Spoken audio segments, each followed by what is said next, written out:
Okay, I'm here. I'm here. Sorry I was late.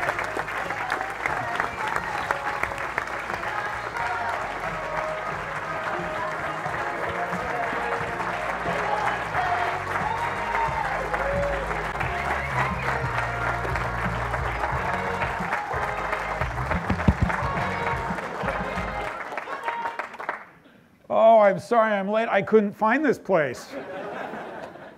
You know, if we only had BRT, I could have been here a lot quicker. Hey, how about New Skin? Thank you so much for hosting.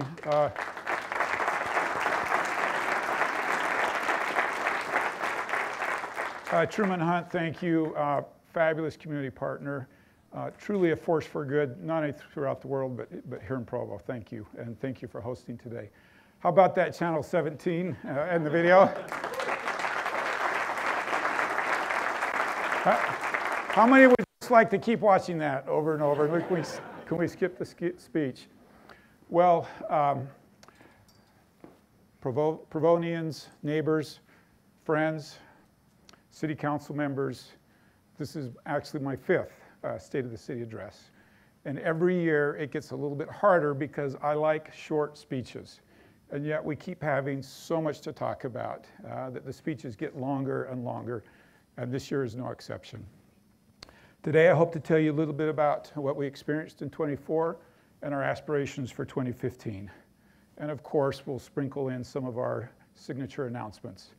My favorite I'm saving for last, and I hope you'll appreciate it as much as I do. When I ran for mayor 5 years ago, I ran on a platform of safety, prosperity, unity, and responsibility. And today what I'd like to do is to take each one of those categories and share with you some of the goals that we've set in the past, what we've accomplished, and some of the things we'd like to do in the future. As we talk about government, there is no more core responsibility than the safety of our residents. In the last few months, we've created a 4th division in our police department to serve you better. We've instituted a volunteering in policing program, which has saved thousands of hours of our police officers' time and tens of thousands of taxpayer dollars. We're currently implementing a beat program, 4 different beats around the city, so that our officers can respond to emergency calls quicker.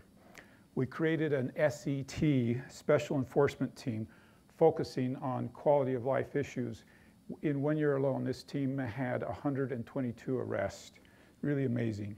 We formed an Office of Professional Standards and Training, implemented a K-9 program, a motor patrol, and a bike patrol, all resulting in a reduction of crime last year of 12.5%.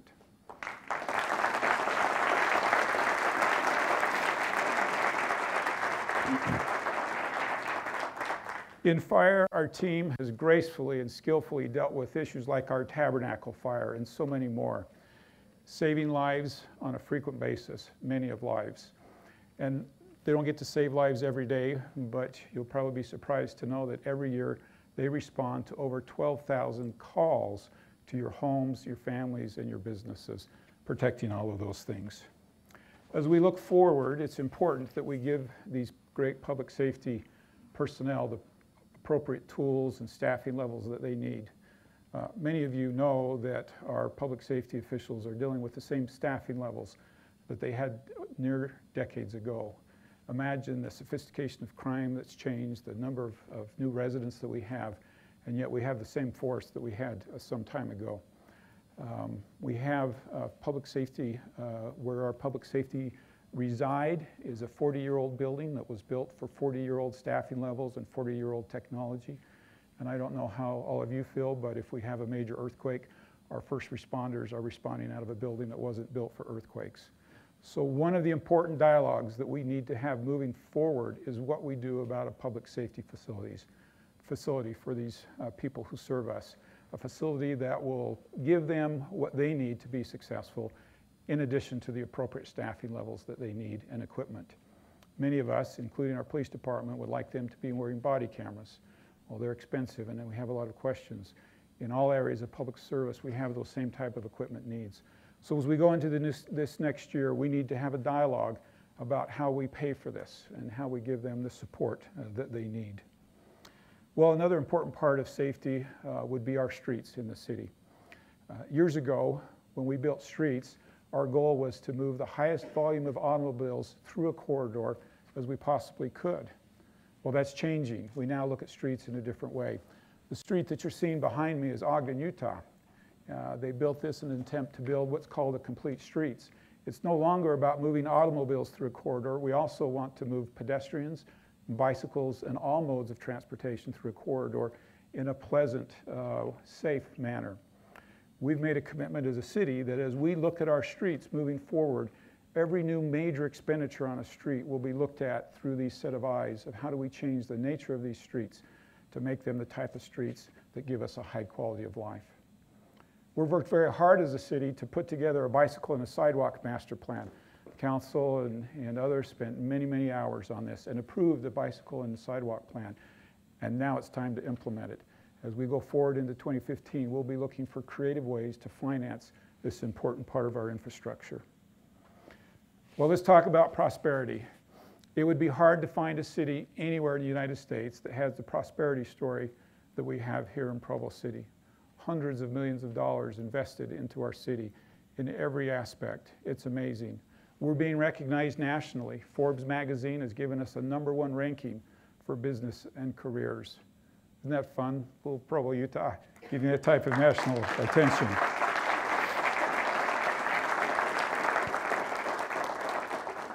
Google Fiber recognized us as an important place, and we became the 3rd city in the world to have Google Fiber service in our city.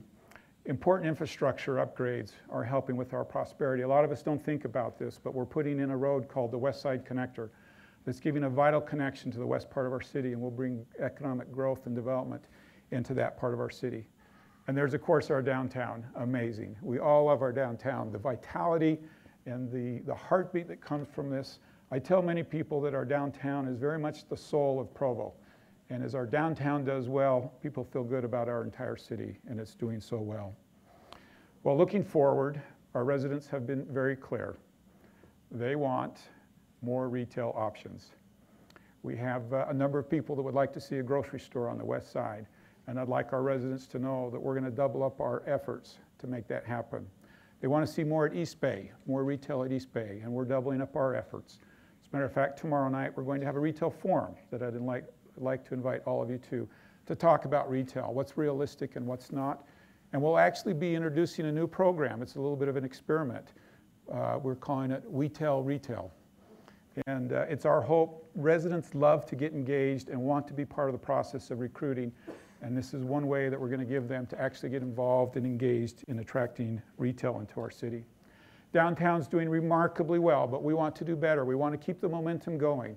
We have issues like our city center block that needs attention and other areas of our downtown that we want to continue to grow and develop. We have an amazing tech startup community. The entrepreneurial spirit here is unbelievable. Everywhere we go in the United States, they talk about Provo and what's happening here.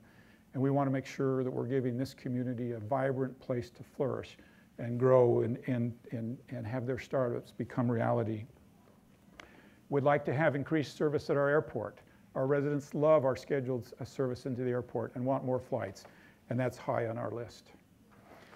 Well, as we talk about unity, I have to think about our city flag. A new city flag flies over Provo today, inspired by Stephen Hales. And every time I see this new flag, I will reflect on Stephen and his message of unity. Stephen was a great example of unity in our city, and I think it's so appropriate that as this flag flies, we think about Stephen and his contributions to unity in our city.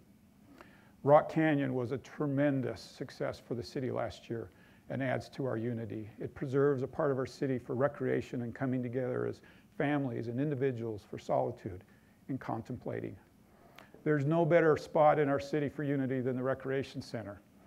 If you're like me, when you go into the recreation center, you see hundreds, you see thousands of youth, of seniors, and of families coming together to enjoy each other in an environment. And every time I go in there, I think to myself, where would these people be without the recreation center? Watching Biggest Loser on TV and not being as productive as they are. The music scene in Provo has added tremendously to our unity. I love to go to a rooftop concert series and see people of my age standing right next to young kids and people of all ages who have come together, demographics, who come together and share that moment together of enjoying our beautiful scenery and our beautiful city. Venues like the rooftop concert series and Velour and others are adding tremendously to the unity of this city. We can't take credit for it as a city, but the school bond that we recently passed is a fabulous example of unity. I don't know of any city anywhere that passes a bond to tax ourselves by 70%. Our residents raised their hand and said, you bet, we support our school district and we want our kids to have the very best facilities. Well, looking forward, there's more we want to do in this category. We have a number of parks in the city that are purchased and paid for but undeveloped because we don't have the funds. Bicentennial Park, Provo Canyon Park, Stutz Park, Spring Creek, and what I call the Railway Park are all parks that we have and are unfunded. And I'd like to start a dialogue in our city about how we find a way to finish these parks. It might be that it's time to talk about the RAP tax. It's a tool that our neighboring cities use to bring needed funds into arts and recreation and parks. And I think that's an appropriate dialogue to have in our community to see if it's time to do that, to be able to finish these parks. We have one park in Provo, Lions Park, that is surrounded by unbelievable neighbors. It's hard to say which neighborhood is best in our city, but if we're talking about self-reliance, I think you have a hard time beating the neighborhoods right around Lions Park.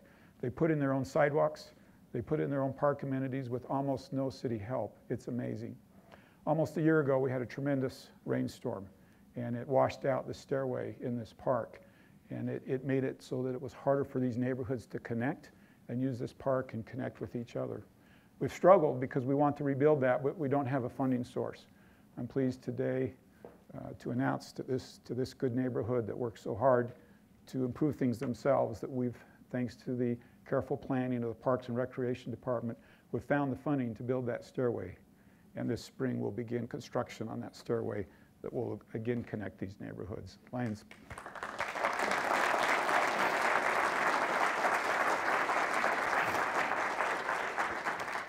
Okay, so when we talk about parks, inevitably I hear dog parks. When are we going to get a dog park? Ladies and gentlemen, announcing today, beginning this spring, the construction of a dog park in Bicentennial Park.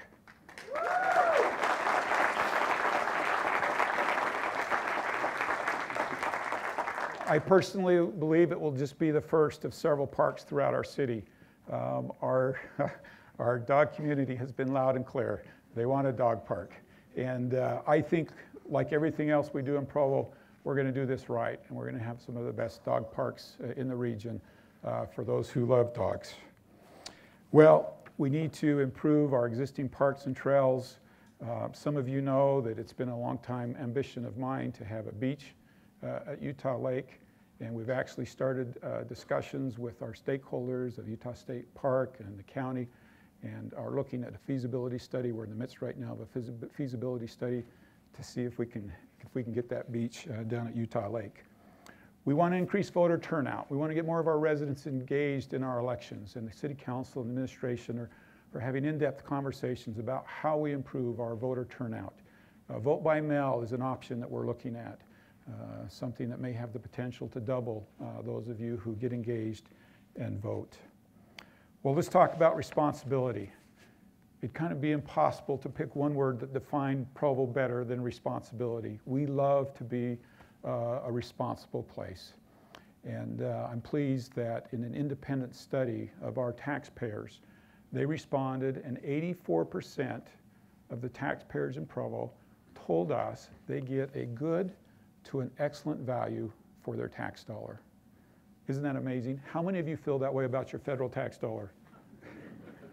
And yet in Provo, 84% of our residents say they get a good to an excellent value. 25% of them say they get an excellent value for their tax dollar. I don't know of any other city in America where that happens. And as I look at it, I can see some reasons why. For instance, last year, the City Council worked extremely hard to abandon the aged-old way of paying for roads, of bonding. And from this point forward, all of our road maintenance is done without debt and without bonding. A tremendous achievement, Council. Thank you.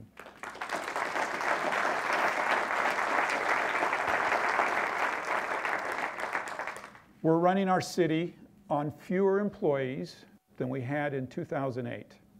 Now think about that for a moment. More roads, more parks, more recreation center, more infrastructure, fewer employees than we had in 2008 are doing it, and my guess is all of you have done nothing but perceive an increase in the level of service. They're amazing employees, giving a tremendous value to our citizens. A week or so ago, one of the local news stations in Salt Lake did an expose on city salaries. And I watched that with interest, wondering, oh, what are we going to hear, and how are they going to portray Provo? Interestingly, Provo hardly got a mention in the expose. They listed the top 10 salaries in the state for city employees. Now remember, Provo is the third largest city. We weren't in the top 10 salaries of any of our employees. It wasn't until you got down to number 27 before you saw a Provo City employee pop up in that order. They're working hard, and they're doing it for an unbelievable compensation. They're fantastic. The Provo City employees, thank you very much.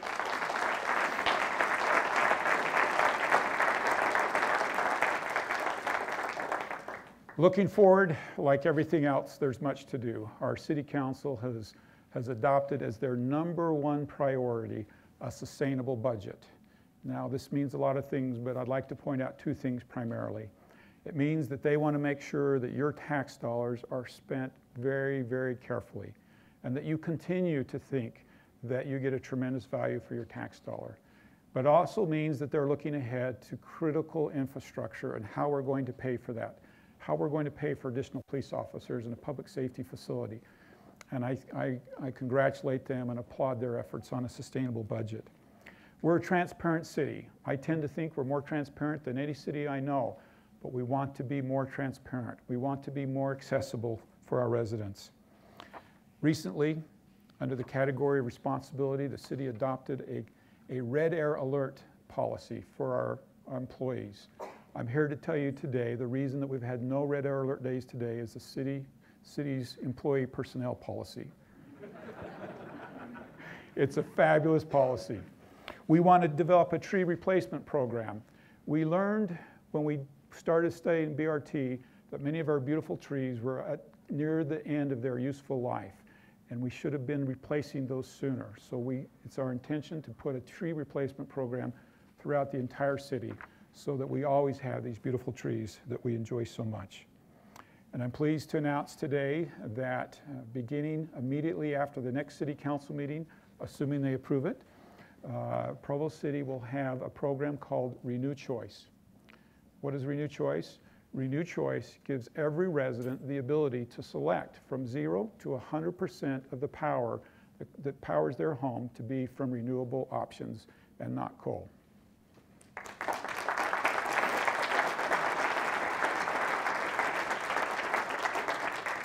Well, we believe all of these things are obtainable and many more if we devote our time and effort to make them happen. I work with passionate, intelligent, hardworking people who have a remarkable dedication to Provo. We continue to succeed each year in part because they're good at their jobs and in part because we have the best residents in the world. Your support means everything to us. Now, as good as you are, we want to ask you to do something else. People of Provo, we need you. We need your diverse voices and your different opinions. From the mom that picks up her kid in the carpool lane at school, to the student that rides his bicycle down a city corridor, we need you. We need our fledgling business owners, our experience-rich senior citizens, our passionate professors, our concerned contractors. We need to hear the voices of our bright children, our critical youth, and we need the views of not only our traditional voters, but our non-traditional voters as well. And as we progress in prosperity, as we're doing, we also need to progress in the number of our citizens that are engaged and contributing to our community. We need every demographic to be represented in our city. And this is the work that we're asking you to do. And here's how you can do it. Get involved in your neighborhood. Join a committee. Call, email, or text your city council members. They want to know what you're thinking. Come to a city council meeting. They're fascinating. Run for office. Apply for a position on a city board. Be active on our social media, Twitter and Facebook and the blogs. In 2014, we saw citizens band together like never before to make their voices heard. And we need you to join the conversation any way that you can. Now, before I end today, I promised you one more signature epic announcement. As I mentioned earlier, the arrival of Google Fiber into our neighborhoods has changed our city. I actually believe that when installations are complete, due to the fact that all of our residents have access to free internet or very inexpensive gig speed, that we will be the most connected, highest speed city in the United States with internet. And that is no small thing. But what about our businesses? As of yet, many of Provo's small businesses have not been able to take advantage of gig speed. It's either too expensive or not available. I'm here to announce that Google Fiber small business is coming to Provo.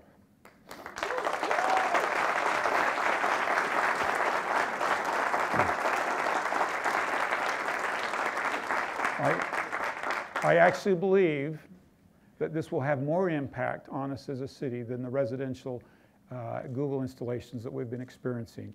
It's hard for us to see, but our small business owners are going to love Google Fiber. Instant downloads, rapid uploads, HD video conferencing, quick access to the cloud, and unprecedented speed all come with this at an affordable price. Watch for announcements from Google Fiber in the next few weeks for the details. We know all this will change Provo as we continue to be one of the best cities in America for business and for families. Let's make 2015 the year we not only improved in prosperity, but all of our residents together joined together to make this a better city. And next year in 2016, I'm pretty sure my speech is going to be at least 4 minutes longer. And I hope all of you will join me. Now, before you excuse me, because I have work to do and so do you, let's enjoy a small taste of Provo's famous music scene. Ladies and gentlemen, National Parks.